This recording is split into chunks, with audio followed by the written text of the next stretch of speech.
shall be holy, for I am holy. All I have given was more than enough. Had you needed, I would have added still more. Yet you have despised my word and turned to do what is evil in my sight.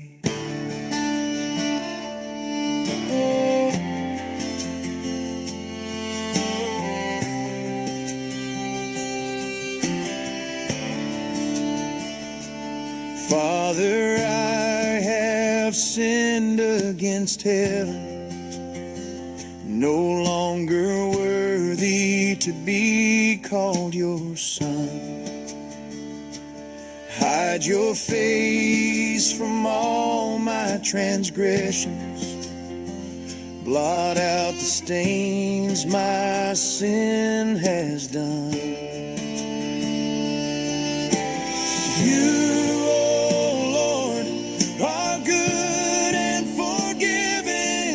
abounding in steadfast love,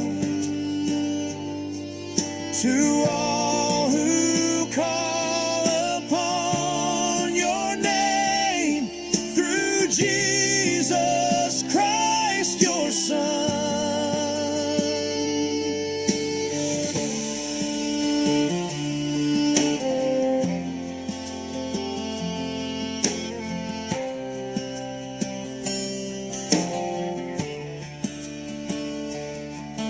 Consider and answer me, O Lord my God.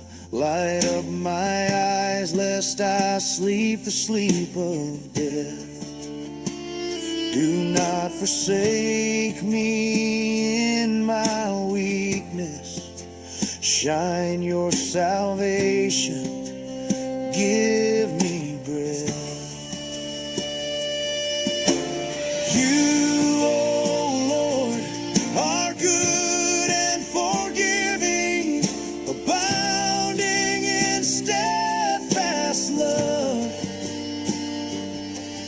to all who call upon your name, through Jesus Christ your Son. Take heart, son, your sins are forgiven, through Jesus Christ God's Son.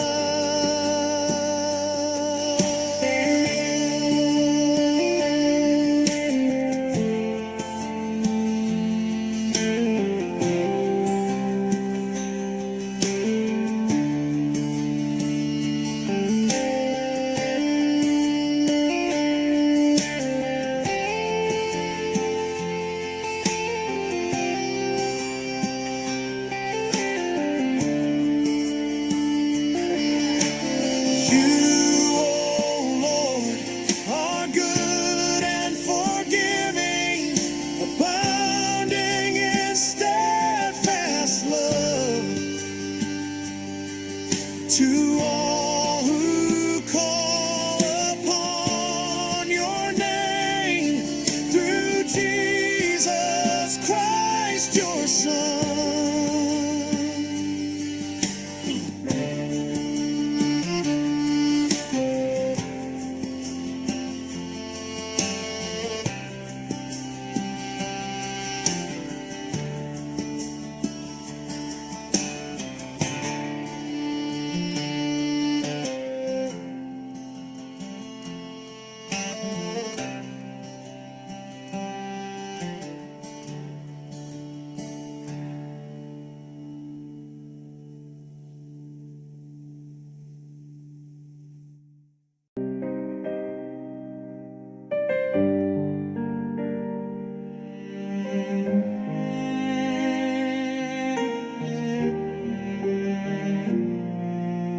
Do not be anxious, let your prayers rise. Lift up your burdens to the Father of light. Peace beyond measure will guard your soul. Apple of his eye, truly you are. Cast all your anxieties on him, because he cares for you. Cast all your anxieties on him, because he cares for you.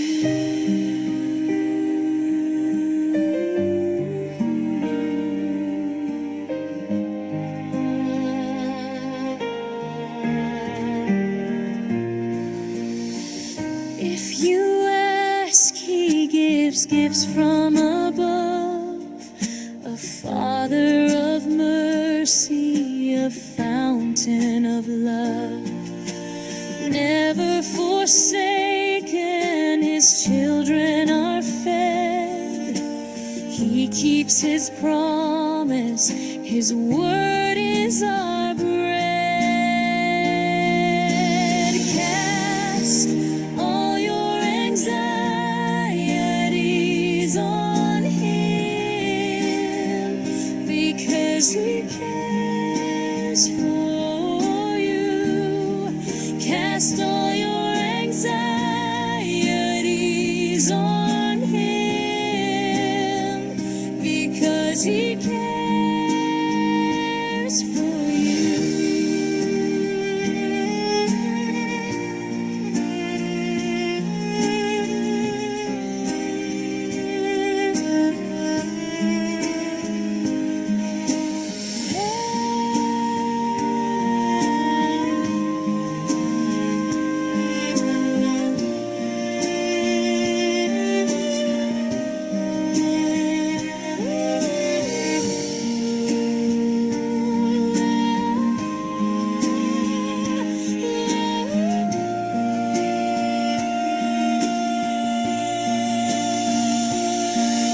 Angels behold the face of our God, guarding the children, his praises they sing.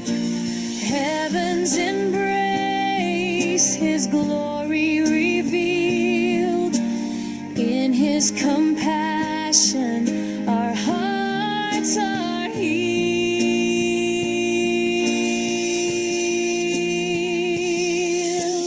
Cast all your anxieties on him, because he cares for you. Cast all your anxieties on him, because he cares for you.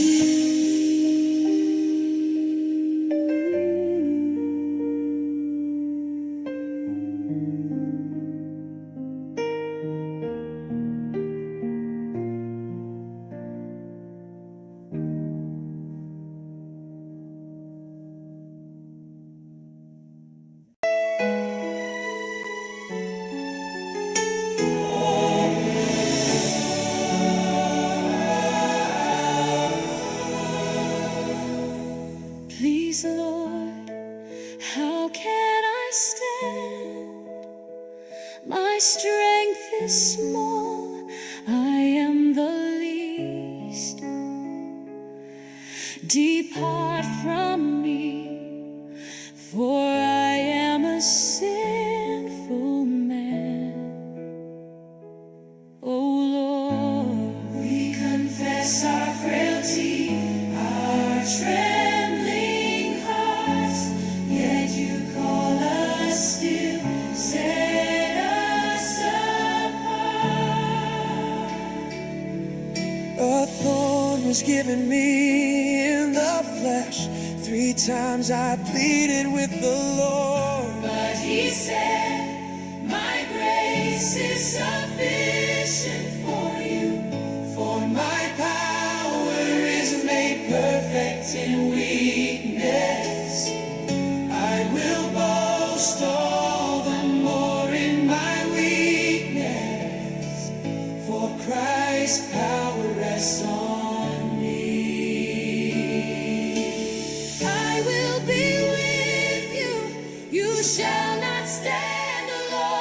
Though your sins are like scarlet, they shall be white as snow. Though they are red like crimson, they shall become like wool. You lift the lowly. You cleanse the stain. By your Spirit we're born again. I will give you a new heart, and a new spirit I will put within you. A new heart, a new spirit will. I will remove the heart of stone and give you a heart of flesh. A heart of flesh renewed within.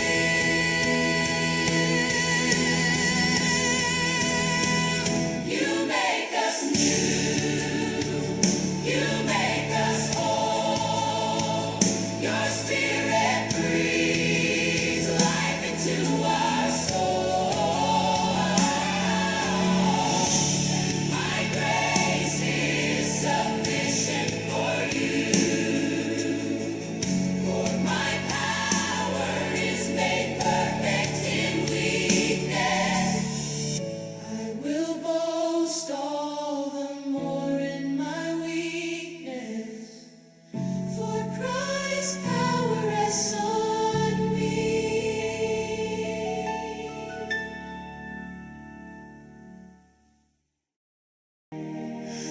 By wisdom the Lord founded the earth.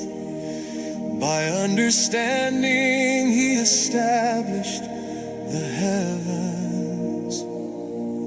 The Lord reigns, he is robed in majesty. Clothed with strength, the world stands firm. The heavens declare the glory of God. The skies proclaim his work. Holy, holy, holy is the Lord God Almighty, who was and is to come. Holy, holy, holy, holy, all creation bows before thee. Forever you are Lord of all.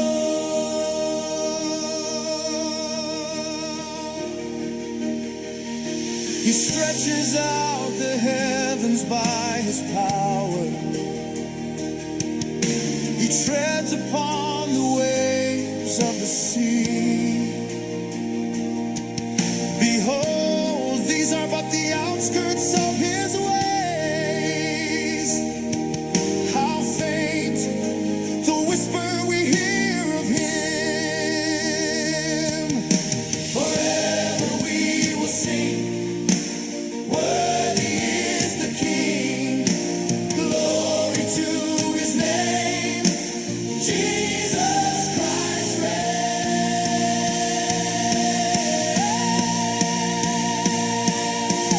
Holy, holy, holy, holy is the Lord God Almighty, who was and is to come. Holy, holy, holy, holy, all creation bows before thee. Forever you are Lord of all. Holy, holy, holy, holy is the Lord God Almighty, who was and is to come.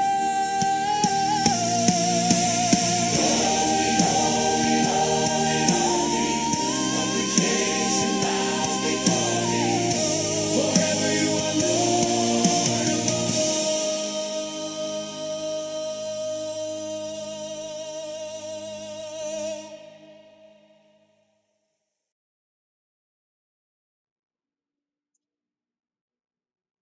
Kapayapaan po mga kapatid.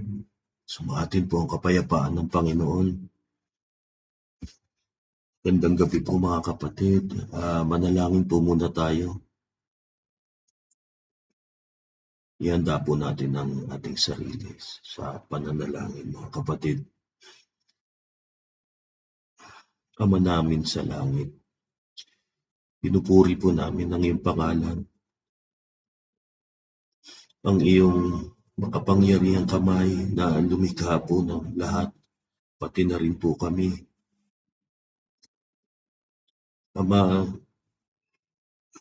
salamat po sa iyong patuloy na paggabay po sa amin, patuloy na pagbigay ng biyaya, patuloy na pagmamahalan, pagtitiwala, at pagpapatawad po sa aming mga kasalanan. Ama, hinihiling po namin na naway makapiling mo kami pagdating ng pagbabalik ng Panginoon.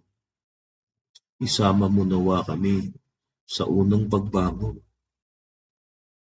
Alalahanin mo po ang iyong mga anak na gumagawa ng paraan, linalabanan ng mga tukso upang makasunod po sa iyong kalooban. Ngunit ganun pa man, Ama, kami po'y nagkakasala. Patawarin mo kami sa aming mga kasalanan, gaya ng pagpapatawad din po namin sa mga nagkasala sa amin. Ama, hinihiling din po namin na biyayaan mo po kami sa araw-araw. Kayo na po ang bahala sa aming kakainin at aming dadamitin at ang aming iinumin. Palakasin niyo po ang aming katawan. Pangalagaan niyo rin po ang aming kabuhayan at ang mga mahal sa buhay. Patnubayan niyo po ang paksa ngayong gabi. Naway maunawaan po ng mga kapatid. At ako rin po, Ama, humingi po ako ng gabay sa inyo upang maunawaan ko po ang iyong kalooban at ang iyong mga aral pa dito sa paksa na ito. Salamat po, Ama, at may paksa pong ganito sa paggalaw po ng iyong kamay sa aming kapatid. Panalangin po namin ito sa pangalan po ng aming Panginoong Kristo Jesus. Amen.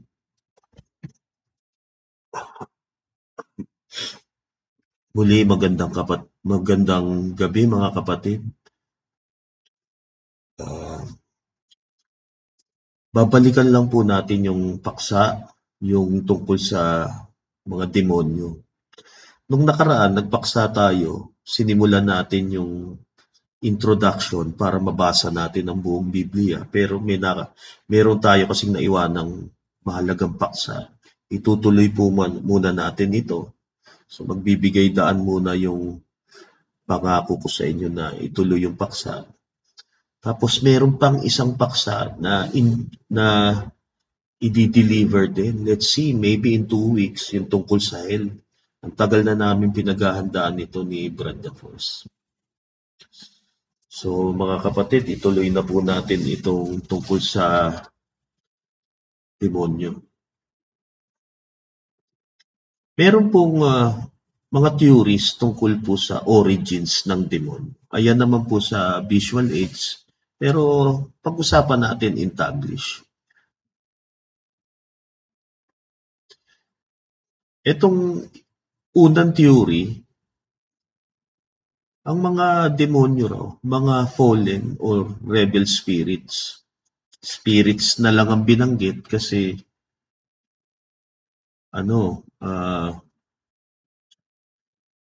kasi pwedeng angel, pwedeng lesser gods. Kasi another rin nito another thing din dapat nating maunawa.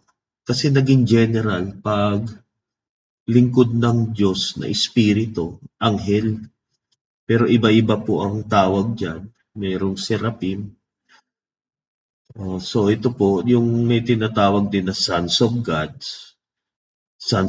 I mean. Tapos yan, tinuturing niya na lesser gods. Ang tawag, nasa yan, mababasa niyo rin po yan sa Psalm.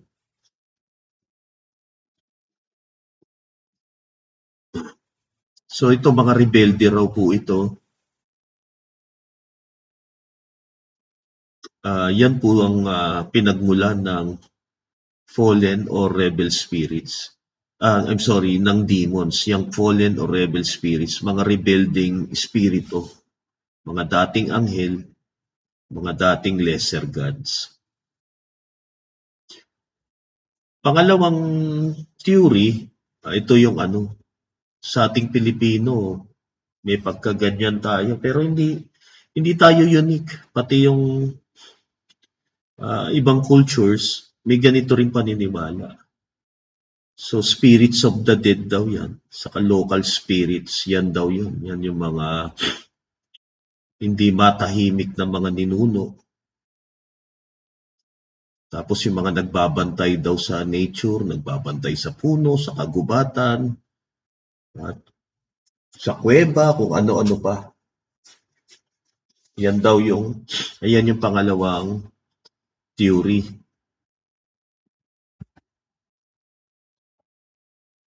May pangatlong theory pa.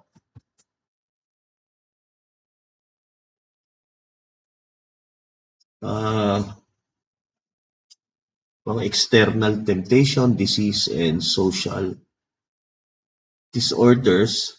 So parang lang to, no? Useful for moral teaching and social control. So parang dito, parang parang hindi totoo, no? Personifications of evil and moral forces. So ito parang hindi totoo ito. Yung pang-apat, psychological and neurological explanations.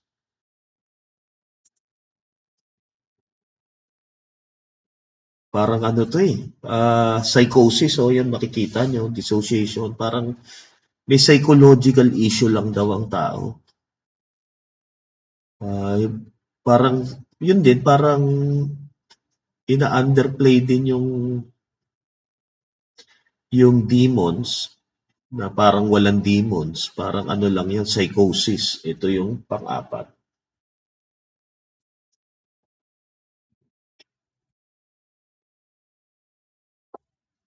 Ito naman, syncretic and historical development.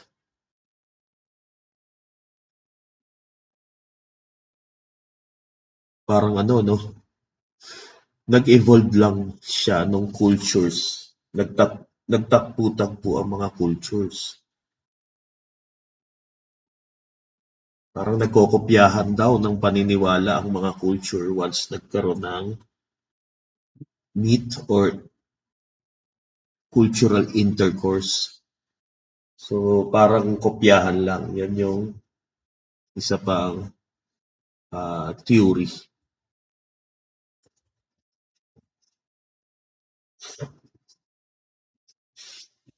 Ngayon, tingnan natin tong demons. Ito kasi ang theory ni Brad Force. Ito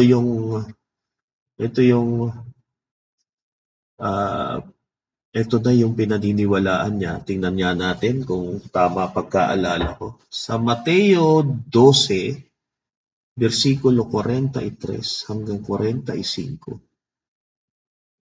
Ito raw ang may unclean spirits, homeless, seeking a house and fearing the abyss. So takot sila sa abyss. So mga pagala-gala ito, restless, naghahanap ng matitirhan. Kung makikita niyo sa Mateo 12, versikulo 43 hanggang 45. Maraming talata po nagpapakita talagang gusto nilang tahanan ang tao. Kaya nga ang Panginoon, kung maalala niyo yung dati nating paksa,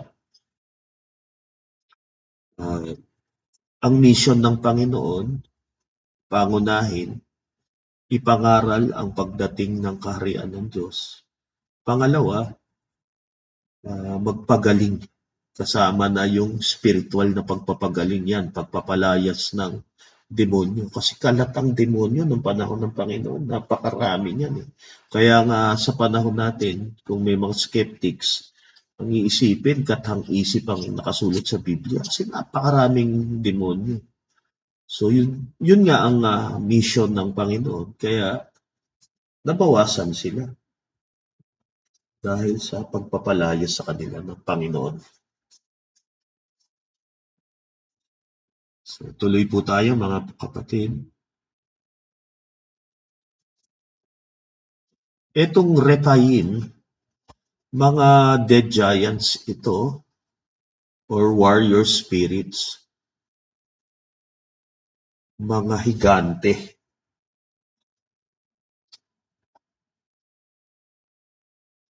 So isa pa tong kailangan natin i-consider yung tinatawag na Sheol o yung parang resting place yan. May paksa rin tungkol dyan. So hindi ko muna I will not touch it now. Kasi may paksa rin tungkol dyan, yung iba-ibang terminology, yung Sheol, Tartarus, yung tinatawag na Lake of Fire, Gehenna, marami po yan. So dito, ayan, yan yung Rephaim, mga higante. Babalikan mo yung ituloy na nga natin kasi mas magkakaunawaan tayo pag binasa natin, tuloy natin. Ngayon may watchers, tingnan natin, may imprisoned angels sa ikalawang Pedro, saka Judas or Jude. So ito yung, they are referring or alluding to First Enoch. Ito yung tinatawag na Jewish tradition. Yung isa yan, yung Enoch. Ang sabi, certain angels who sinned were bound in Tartarus or Tartarus. Parang ang transliteration talaga nito, pero anyway, nakasanayan na rin tong U. So, sundin na lang natin. Distinct from the roaming unclean spirits encountered in the Gospels. Mamaya papakita ko po sa inyo yung mga websites na iyan. I mean, papakita ko sa inyo pakita ko sa inyo yung mga websites para nag-screenshot ako. So para madali yung so may idea kayo kung saan nanggaling itong mga lessons na ito. Ano ba ang ibig sabihin nitong nandito? Distinct from the roaming unclean spirits encountered in the Gospels. Kasi nga nakakulong na itong mga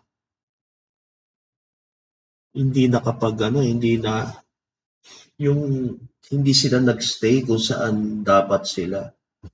Kung pupunta ka sa First Enoch, sila yung mga sons of God who descended to Mount Hermon. Ito po yan. At ang sabi nga ng ibang scholars, magkaiba ito. Hindi ito katulad nung pagala-gala na masamang espiritu kasi ikinulong na nga sila sa Tartarus. At later, pagdating sa study rin natin tungkol sa hell, makikita nyo, sila, patungo rin sila sa hell, dadalhin sila to. Yung Lake of Fire, doon sila papunta. Pati ako, sanay na rin ako gumamit ng hell loosely, pero ang pagkakaunawa kasi dyan, ng hell, Lake of Fire. Pero may iba-iba kasing tawag. Katulad nito, Tartarus. Wala pa sa Lake of Fire itong mga sons of gods who descended to Mount Hermon. Mamaya may mga visual aids tayo. Ayan ang itsura nung chasingthegiants.com. Pwede niyong buksan yan, mga kapatid. Ito yung source. Ito mismo yung article. Puntaan nyo yan. A database of modern thought on Genesis 6 from respected scholars and pastors. Yan. Chasing the Giants. Ito, isa pang scholar, si Kaspars Ozolins, para maging pamilyar kayo man lang sa mukha. Mahirap kabisaduhin ng pangalan. At least maging pamilyar man lang kayo sa mukha. Ayan, nagbabanggit siya ng Divine Council, Sons of God. Na-discuss na natin ito noon eh. Yung di ba, yung you are gods, but you will die like men, di ba? Nasa Psalm, I think Psalm 82.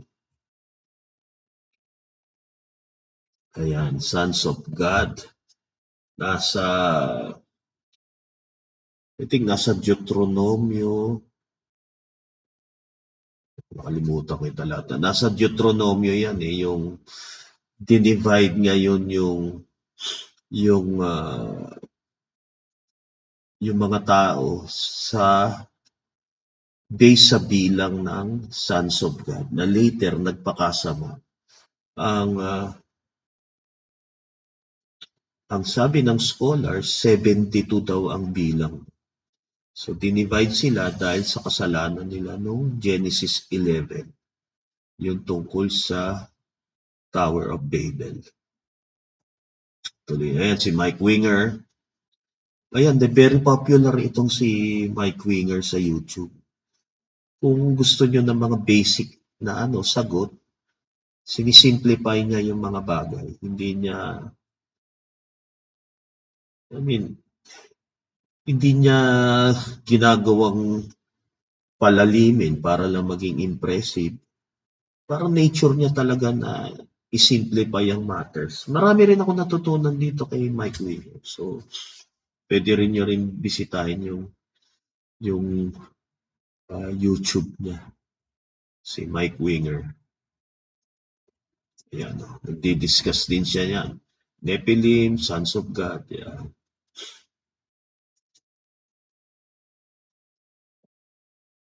Ayan, yung nasa kaliwa, Beckett Cook. Siya yung nag-interview kay Michael Heiser. Yung nasa kanan. Yan. Dr. Michael Heiser. Meron niyang maraming videos din yan sa YouTube. Marami kayo nakikita. Kaya lang, sad to say, wala na po si Dr. Michael Heiser. Pero mga videos niya andon, may mga libro din siya. Marami po kayo matututunan sa kanya.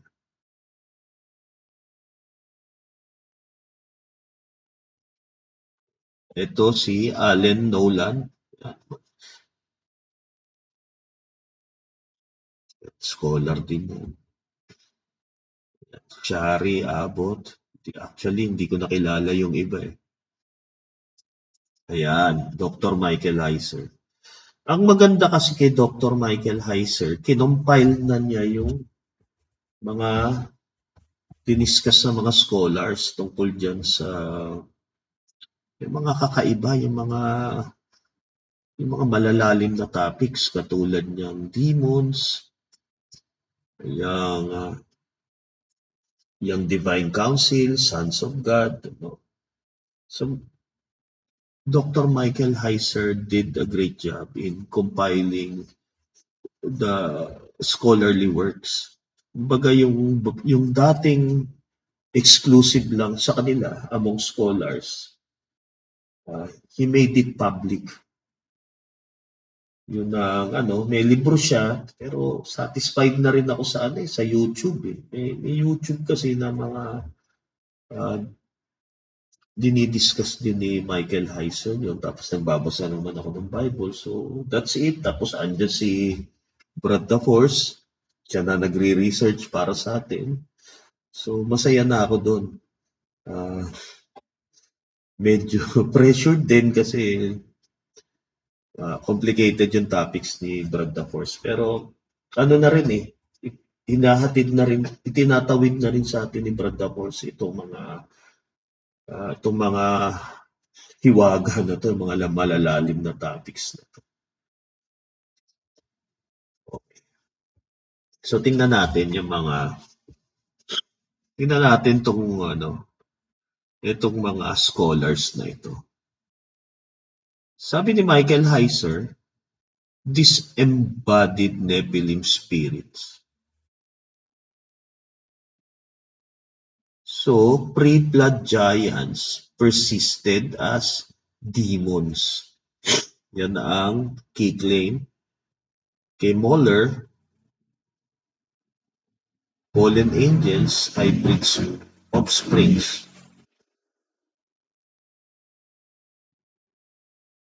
Okay, tumahimik po muna ako kasi may maingay. Rinig dito, nasa mataas kasi yung lugar. Naririnig talaga. So, tuloy na po natin. So, itong mga rebellious angels, fathered mighty men. So, ito yung kay Moller.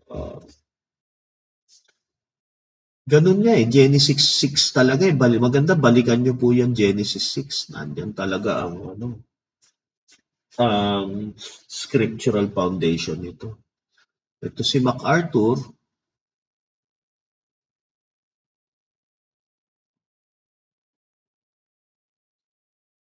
Hindi masyadong interesting. Mga demonic corruption, yun ang dinidiscuss niya. So, ito naman sa Enoch. Watchers, giants. Yun kasi ang tawag niya, no? Watchers.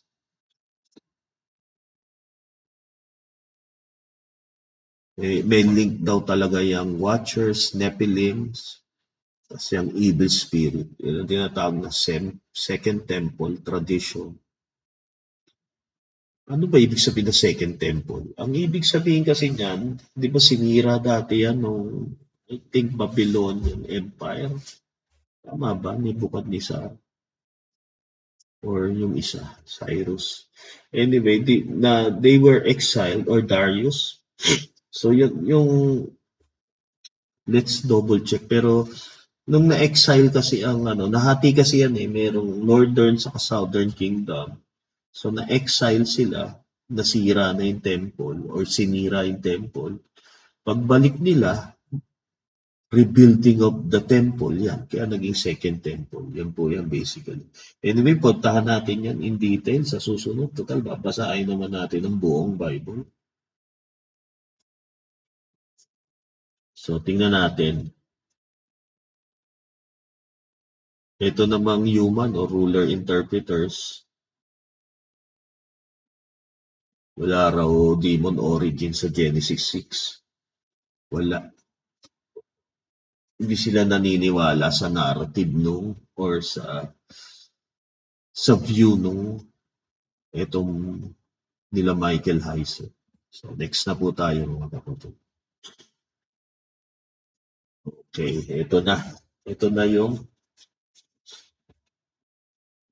na ang ginawa ni Brad Force. So kinupo. Ito na mismo. So tingnan natin yung Jewish tradition base sa research ni Brad Force.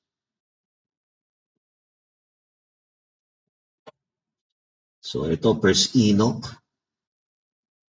Yan yung pag-giants, yan yung Nephilim. Ano yung Nephilim na yan? Crossbreed yan. Yung mga watchers, angels kung tawagin, pero hindi sons of God yan. Yan nga yung the sons of God who descended to Mount Hermon. Then they intermarry with women. Tapos, yun ang naging anak nila, itong Nephilim, yung giants. Their spirits remain on earth as evil spirits. So this refers to the flood. So nung nag-flood, nanatiling pagala-gala yung spirito nitong mga to, itong mga evil spirits. wala silang kapahingahan. Kasi ang tao pag namatay, nagpapahinga yan eh. Katulad ni Propeta Samuel, kung maaalala nyo, nung ginising siya ni King Saul sa pamamagitan ng Witch of Endor, ah, naasar siya na doon eh, si Prophet Samuel. Sabi, ba't mo ko ginambala? Nagpapahinga ako. So, ang tao pag namatay, nagpapahinga. Wala pa ang tao sa heaven or sa hell or sa uh, lake of fire. Wala pa doon. May judgment day kasi pa na mangyayari. So, tingnan natin. Sa kaisa pa, let's study kung ang human ba ay may possibility mapunta sa lake of fire or exclusive lang ba ito sa dito sa mga rebels nung nung dito sa Enoch, yung these sons of God who descended to Mount Hermon. Tingnan po natin. Tingnan natin kung papunta ba sa lake of fire ang mga false prophets. Sila yung pinakadelikado. So pag-aaralan po natin yan, abangan nyo po. Sino ba? Ang mga tao ba? Paano pag ang tao hindi naman masyadong masama? Hindi rin sumunod sa Diyos. Ka-level niya ba yung parusa nung false prophet? Parehas ba sila mapupunta sa lake of fire? Patas ba iyon? Tignan natin kung paano ang paliwanag ng Biblia. Halimbawa, ikaw siyempre lahat naman nagkasala, no? Sabihin natin may pagkakasala ka, let's say mag-imbento tayo ng senaryo. Let's say hindi ka nakapagpatawad kasi inargabyado yung pamilya. Let's say hindi mo napigilan, gumanti ka kasi let's say ginulpi yung kapatid mo. Sa gigil mo, ginantihan mo yung hindi mo napigilan, napatay mo ngayon. Yung ba, napakasama mo ba talaga? Tapos, hindi ka nagsisi sa kasalanan mo, hindi ka nakakilala ng Kristo. Pero, okay ka naman, good ka naman. You serve your time, meaning nakulong ka, tapos napalaya ka na rin. So, pinagbayaran mo na yun. Kaya lang, for some reason, hindi ka kumilala sa Diyos. So, ang classification mo para sa akin lang pong opinion ito, hindi ka naman napakasama. Kasi ang nagawa mo naman ay hindi naman trip-trip lang na nakapatay ka. Kundi, hindi mo napigilan yung damdamin. I'm not advocating po yung violence. Nagbibigay lang po ako example. Para lang po magkaroon tayo ng idea. It's better na ipagpasa Diyos na lang ang lahat. Sabi nga, vengeance is mine, sabi ng Panginoon sa Roma. Maigi, magpatawad tayo. Hayaan natin na ang hustisya ang gumana. So, balik po tayo. Paano nangyayari doon? So, hindi ka masyadong masama. Konti lang, hindi ka rin mabuti, at hindi ka rin nakapagpalik loob sa Panginoon. Paano ka? Do you deserve to go to the lake of fire kasama ang mga false prophets? Tingnan natin kung anong hustisya ng Diyos sa darating na paksa. I mean, hindi next meeting. Let's see, in 2 weeks, tingnan po natin mga kapatid. Kapanapanabik po yan. Punta na po tayo.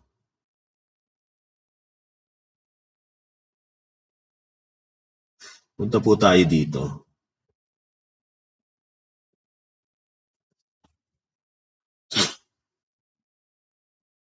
Ayan, walang pahinga, pagala-gala, sumasanib sa tao. Nakita naman natin yung examples diyan sa Biblia. Lalo na yung si Legion, ang dami nila pumasok sa isang tao na nasa sementeryo. At marami pang ibang examples.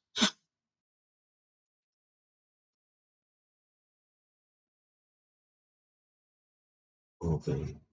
Anuhin na natin to. Ayan chasingthegiants.com. Doon na naman tayo babalik sa chasingthegiants.com. Okay.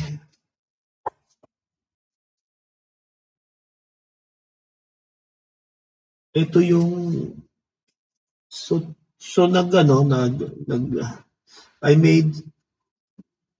I made my own analysis with the assistance of AI.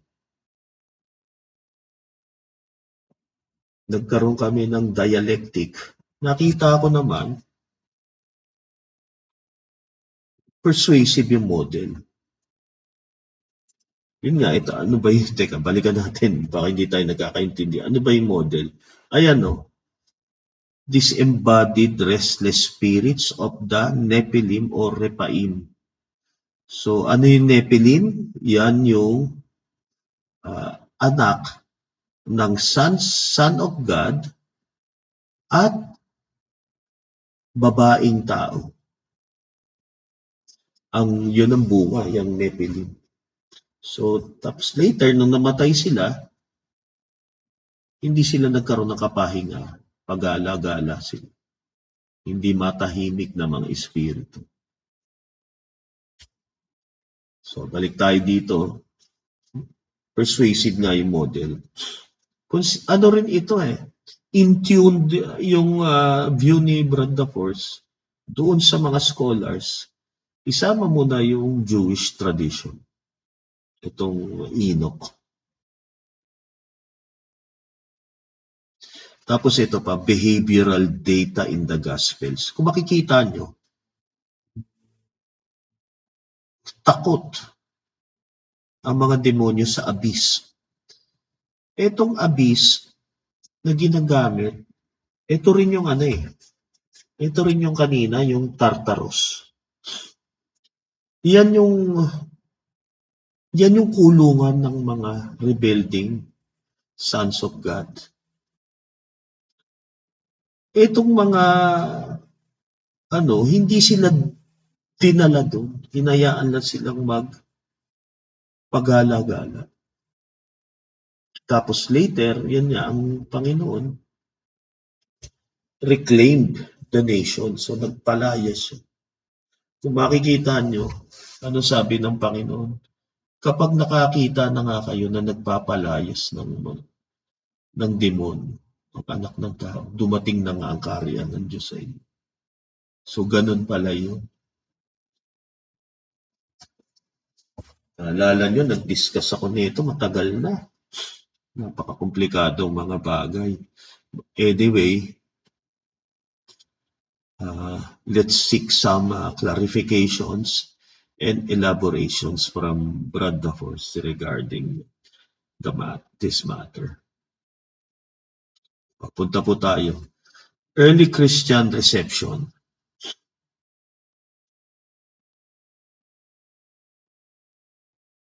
Parehas din. Tanggap din ng early Christians. Patuloy pa natin. Ay, teka. When you say early Christians, yung mga sinauna, yung mga first century. Isama mo na siguro yung mga early second century. Yan yung early Christians. Ituloy na. Punta na tayo mga kapatid sa susunod.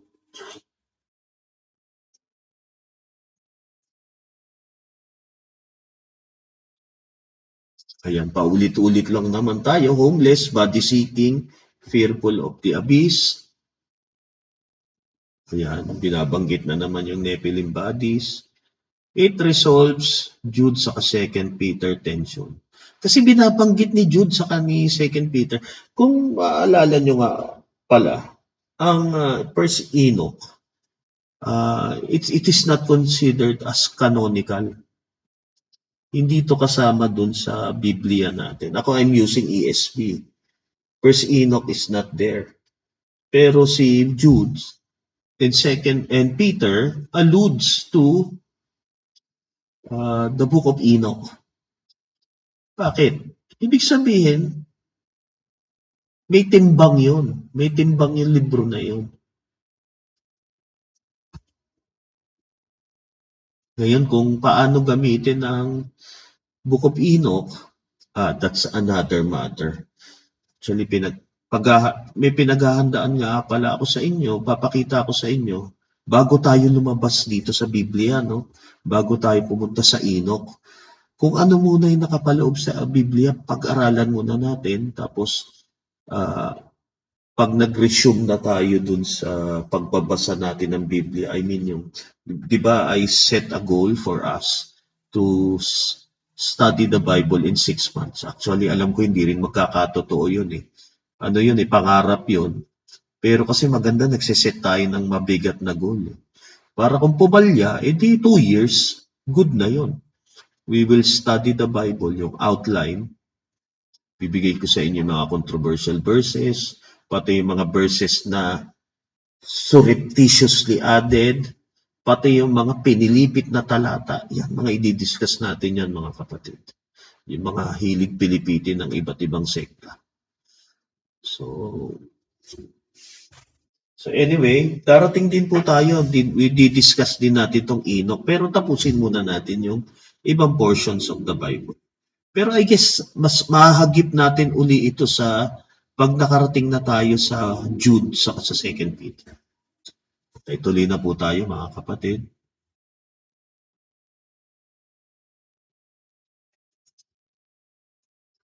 Ayan, mga pangalan na naman, si Richard Sorensen,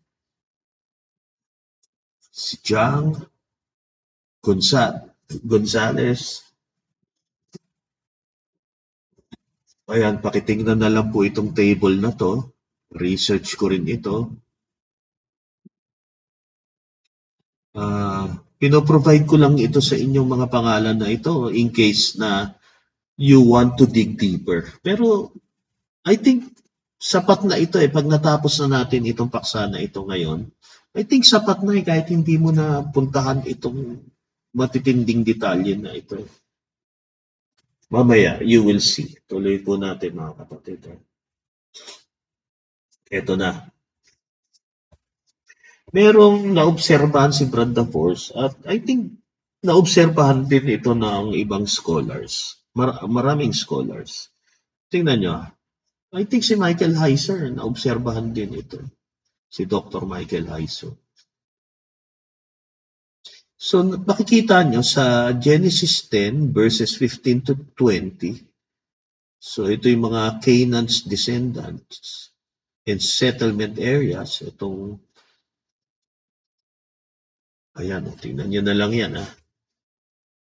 Sidon, Het, Jebusites, Amorites, Girgashites, Hivites, Sodom and Gomorrah area. Ayan, Gaza, Gerar, etc. So, pagdating ng Deuteronomio 2 hanggang 3, Numbers 13, Joshua 11 to 14, may mapapansin kayo, may giant clans. Naalala nyo ba yung may mga pinadalang spy? Isa si Joshua doon sa spy, saka si Caleb. Yung iba na spy, ayaw nang tumuloy kasi parang tipaklong lang daw sila. Lalaki raw ng mga tao. Ito yung pinag-uusapan nila. Ito, Anakim, Repaim, Emim, Zamzumim. Ayan yun. So may mga higante talaga nung panahon na yun.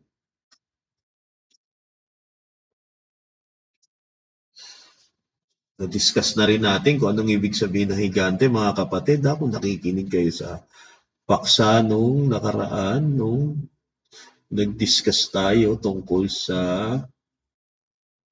ano nga ba yun, mga kapatid, yung diniscuss natin, yung tungkol sa prinsipyo ng longevity yung Anunnaki, yan, yung diniscuss natin yun. Na-discuss din natin kung ano ba yung giant kasi wala naman tayong bones, wala rin namang ilinagay na detalye kung anong sukat nila. The closest thing we have is the measurement of Goliath. At ano nga ba height niya? 6'9", I think 6'9", yes. Yun ang height ni Goliath. Hindi yung, kasi may mistranslation sa ibang salin, 9 feet 9 inches. It's, yun, typo error. Tawagin na nating mistranslation. Nagka-problema doon. Pero, mas reliable, na research na rin namin ni Brad Dacos, si Goliath 6'9". So, ganun lang ang mga height nito. Kaya lang kasi napakalaki niyan. Nung dati kasi ang mga tao, hindi, bihira naman ang umabot sa 6 feet. Ang average height nila nung nag-research kami tungkol sa Israelita, ang height lang nila 5'7", matangkad na yun. Bihira na doon ang tumatangkad pa. Pero ngayon, patangkad na patangkad ang mga tao, no? Kung titingnan nyo, may Wembenyama ka, 7'4". I think Kai Soto, 7'3". Marami matatangkad, no? So, magmumukhang maliit si Goliath kumpara mo kay Kai Soto. So, roughly, kahit ni Japet Aguilar si Goliath, 6'9". Yun ay higante.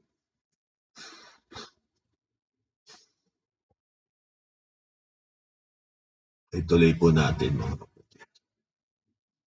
Ayan. Si King Og o Bashan sa Deuteronomio 3:11, tinatawag siya Repaim, malaki rin daw. Naku, ito na. Canaanite region is rich in child sacrifice, cults of the dead, necromancy. Ayan yung nakikipag-usap sa patay, necromancy. Sex cults, ayan yung ritual sex. May altar, tas nagsisex. High violence and brutality, napakasasama nito. Meron kasi talagang mga evil spirits yan, hindi gawain yan ng pangkaraniwang tao. Merong kasamaan ng tao pero hindi ganyan. Talagang influence yan ng mga rebels na mga sons of God. Ayan, kung makikita nyo, influensya yan ng mga demonyo, mga Nephilim spirits, unclean spirits, demonyo yan. Sa simpleng salita, mga demonyo po yun. Ayan po ang drawing ng Canaan or Kanaan. Kung makikita nyo, ayan magkakadikit lang within the area lang magkakadikit lang itong parang gusto nila magkakasama sila, no? Silang mga giants.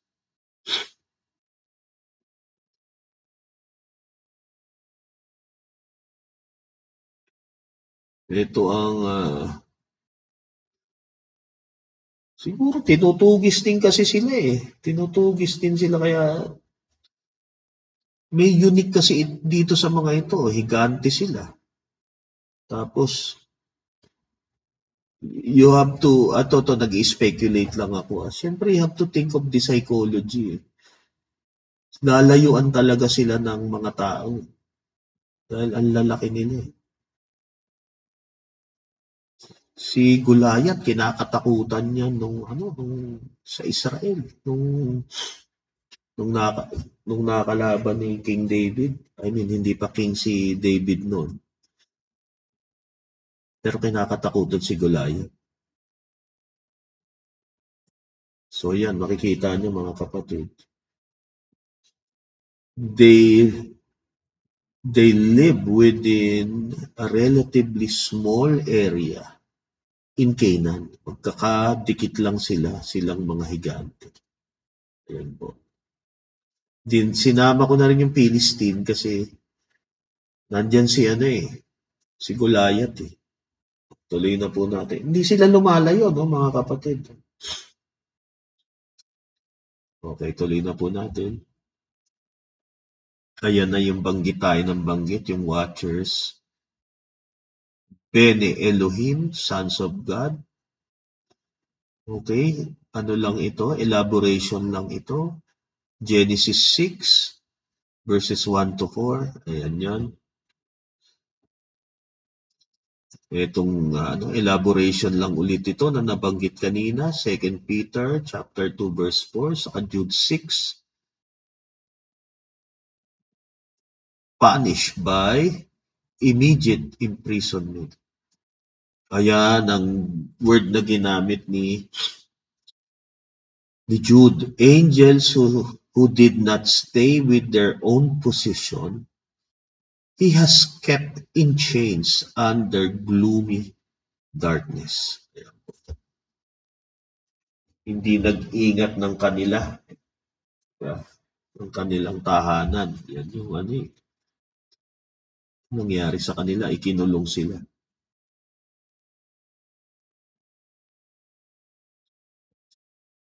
Napakaganda pag-aralan nito kasi ako may magtatanong, kaya naman palang ikilong itong mga sons of God, but si Satanas hindi pa nakakulong.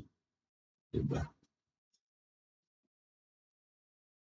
Tuloy natin, maganda, itanong nyo, si The Force ang sasagot. Tuloy na po natin ito. Ayan, Jewish tradition. Watchers, ayan, Mount Hermon. Parehas kami ng pagka-unawa dito ni Brad The Force. Anyway, hindi naman namin original ito. Nakasulat naman ito sa Enoch at diniscuss naman din ito ni Dr. Michael Heiser. So, itong mga watchers na ito, ikinulong sila. Hindi sila pagala-gala. So, hindi pwedeng sila yun kasi nasa Tartarus sila. Ayan yung Mount Hermon. Magkaroon man lang kayo ng idea kung ano itsura ng Mount Hermon. Ayan.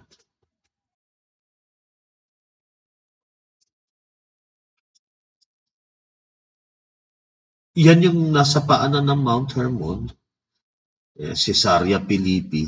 Diyan nangumpisal si Pedro sa Panginoon na, "You are the Christ, the Son of the living God." Diyan yun, rinirecall lang natin. Ayan yun. Pinicturean ko lang to, in-screenshot ko lang sa Holy Land site, YouTube. Pwede nyo puntahan yan. Panoorin nyo ng buo yan. Interesting na video. Ayan daw. Na-discuss na natin ito nung nakaraan. Tagal na, ilang buwan na. Ano yan, talagang puro ka-demonyo ang nandyan. No? May mga Diyos-Diyosan dyan. Andyan si Zeus, andyan si Pan, pati yung emperador na ginagawan Diyos, meron ding templo. Si Nemesis, yan dancing goats. Ano talaga yan, puro ka-demonyo ang lugar na yun. Siyempre, diyan din nagdeklara ang Panginoon na the gates of Hades shall not overcome it. Ako, hindi discuss ni Brad The Force yan, yung 16-18 ng Mateo. Ano ba ang tamang pagkakasalin? Ano ba dapat ang pagkakasalin yan? Kasi tiningnan namin yan 16-18. Ang sabi ni Michael Heiser, parang napaka-passive. Pero nung binanggit ni Dr. Michael Heiser, hindi ako masyadong convinced. I think his translation is better, pero hindi ako convinced. Until napag-usapan namin to ni Brad The Force, awa naman ng Diyos, na-solve yung riddle. Actually kasi ba't ba may riddle? May laway kasi tayo eh. Isang laway natin yung translators. Hindi kasi perfect eh. May mga pagkakamali. Pero kakambyo ko ah. Kakambyo muna ako. Siyempre we have to give credit sa mga translators kasi without them di mapipili anong gagawin natin, mag-aaral tayo ng Greek at Hebrew. Actually yung first century Christians hindi na sila marunong mag-Hebrew, kaya Greek na ang salita nila. At yung Septuagint is a Greek translation of the Old Testament. Okay, let's go back. Meron kasi talagang ilang translation, no? Inaccuracies. We will discuss that later. So may mga ilan. Tapos isa pa, remember the first person to translate the Bible to English. I think it was Tyndale, but he translated the Bible from I think Latin, hindi directly from the originals. So doon pa lang may mistranslation na. Tapos eventually, the work of Tyndale has gotten wide acceptance and respect. Hindi ko lang na-check yung stats, no? Kasi napaka. Pero good yung translation niya. I would say good yung translation niya. Kaya lang may isang problema nga kasi it's from Latin. Kaya dun pa lang mahirap yung hindi ka dumirekta dun sa original eh. So tuloy na po natin mga kapatid.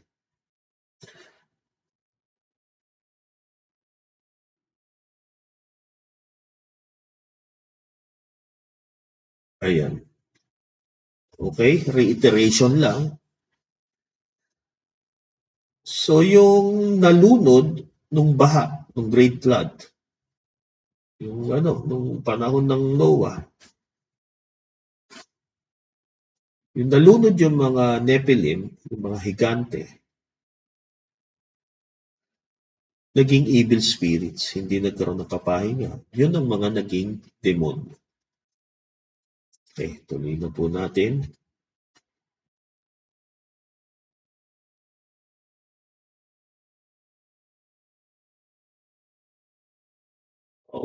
Ito yung pinag-uusapan, si Legion.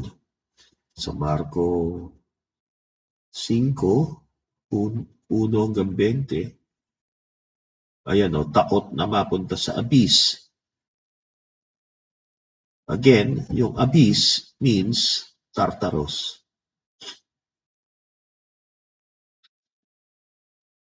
Sinasabi kasi nitong Legion, hindi pa raw kapanahonan, hindi pa raw panahon. Diba? Hindi pa panahon daw para parusahan sila. So alam nila may panahon sa pagpaparusa. Okay, tuloy na po natin.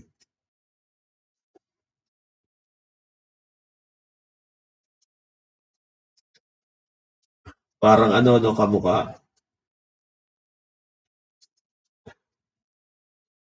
Yung mga baboy, nalunod uli sila. Nung sumanig sila sa mga baboy, yung mga baboy naman, nagpakalunod na lang.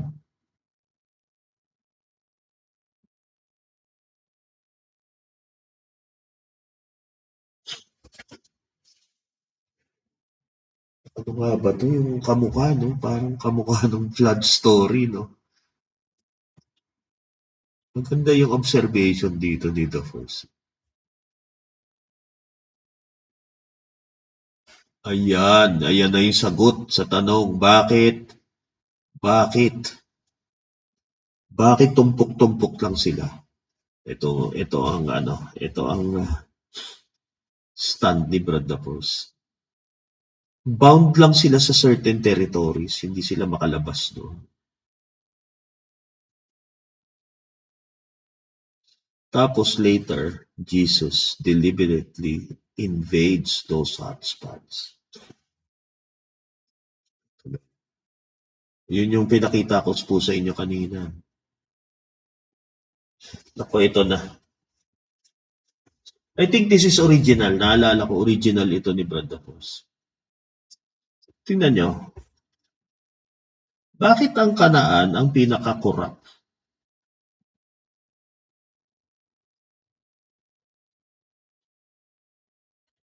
At bakit nandun yung mga higante? Tingnan natin sa Genesis chapter 9 verses 20 to 27, di ba yung nalasing si Noah? Tapos sabi, Ham saw his father's nakedness. Noah wakes up and curses Canaan, not Ham. Naku, magandang observation. Actually, nakita rin ito ng mga scholars noon at nakita ko rin ito. Sabi ko, bakit naman si Canaan ang isinumpa? Gayong ang si Ham ang nakakita ng kahubaran ni Noah. Bakit ganun? Ayan sa Genesis 9 verse 25. May paliwanag dyan sa Levitico 18, versikulo 6 hanggang 8. It's not literal. Ang ibig sabihin nito, it's a sexual idiom. May sexual connotation yung idiom involving the wife. So, kung titingnan nyo, although hindi kasi explicit, kung titingnan nyo, bakit isinumpa si Kanaan? Bunga si Kanaan ng pagkakasala ni Ham. Ayan. Nauunawaan nyo na po kung siguro kung ano ang ibig sabihin ko. Ayan. Ang ibig sabihin ng Ham saw his father's nakedness. Yung nakedness ng father, ang simbolo niyan, yung asawa niya. Ginalaw ni Ham yung asawa ni Noah. At nagkaroon ng bunga. Ito ay si Kanaan.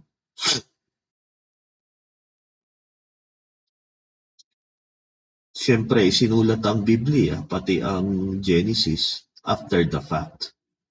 So, bumilang ng panahon yan. Months man lang bago nangyari ito. But anyway, simplified version na yung nakasulat sa Genesis kasi nga it's their way of telling the story, ng author ng Genesis. Tingnan natin, sasaliksikin din natin kasi traditionally ang author daw niyang Torah is Moses. Sige, let's study. Hintayin po natin pag dumating tayo doon. Tuloy na po natin. Ito, meron pang ibang mga interpretation or possibilities. Pwedeng Ham castrated Noah.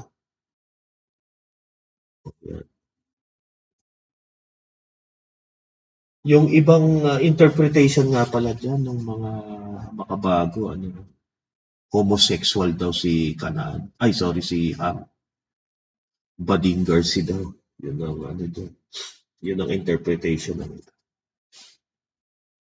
Basa ko yun sa ilang komentaryo. At least sa student Bible ng teenager. Ituloy na po natin ang research ni Brad Dapos. So, kung ano man yon, basta may curse kay Kanaan. Tingnan nyo So, spiritually, Ham opens a door of dishonor and sexual perversion. Canaan's descendants inherit a spiritually vulnerable, rebellious trajectory. So, yun. Tinahanan sila ng mga higante. At mga kapatid,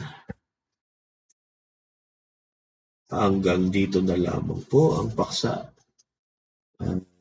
Naway naibigan niyo po ang paksa ngayong gabi. Sana nagustuhan niyo rin tong research ni Brad the Force saka itong visual aids po natin. Maraming salamat po. Salamat po sa Diyos sa inyong pakikinig. Mag-comment po kayo sa YouTube natin sa At nga pala bago pala tayo matapos meron din nga pala akong i-share sa inyo. Originally nga pala I plan to create content for our children. Kaya lang I stumbled upon a verse na obligasyon pala ng magulang yon na turuan ng kanilang anak sa salita ng Diyos. Hindi pala yun ipinagkakatiwala kahit sa, kunyari, guro ng kautusan, kunyari, pastor, ganyan. Ang magulang pala dapat ang nagtuturo. Kaya mga kapatid, abort mission ako doon. Pero wag po kayo mag-alala, may mga paksa po tayo na ituturo ko po sa inyo. I will guide you, I will give suggestions, insights, inputs para kayo na po ang magtawid sa inyong mga anak, apo, or mga nakababatang kapatid upang maaga pa lang matutunan nilang magkaroon ng takot sa Diyos. Hanggang dito na lamang po mga kapatid. Binabati ko po kayo. Mga regulars, hindi ko na babanggitin ang mga pangalan. Alam nyo na po kayo mga regulars. Pero yung mga medyo uma-absent, binabati ko kayo. Brad Mangkulas, kumusta ka na po? Miss ka na po namin. Patiin ko na rin si Sis Belona. Medyo nagiging regular na po siya ulit. Sila Brad Alvin, Patrimonio, sila Brad White Knight. Kumusta po kayo? Si Brad Riddell, yan. Kumusta ka po? Magkita-kita po tayo uli, pero tingnan po natin kung we will have a discussion to be conducted by or to be presided by Brad the Force. Sige po mga kapatid, manalangin po muna tayo. Amang sa langit, salamat po sa pagkakataon na makapagpaksa po kami, makapakinig po kami ng iyong aral. Hiling po namin na gabayan mo po kami palagi. Ilayo mo po kami sa tukso, sa pagkakasala. Iligtas mo po kami. Gisingin mo po kami sa unang pagbangon. Tawagin nawa kami ng Panginoon pagbabalik niya. Bigyan mo po kami ng buhay na walang hanggan sa piling mo. Kayo na po ang bahala sa aming kakanin sa araw-araw, aming damit, aming kalusugan. Sama mo na rin po ang aming mga mahal sa buhay. Panalangin po namin ito sa pangalan po ng aming Panginoong Kristo Jesus. Amen. Sige po mga kapatid, itigil ko na po ang recording na ito. Salamat sa Diyos po.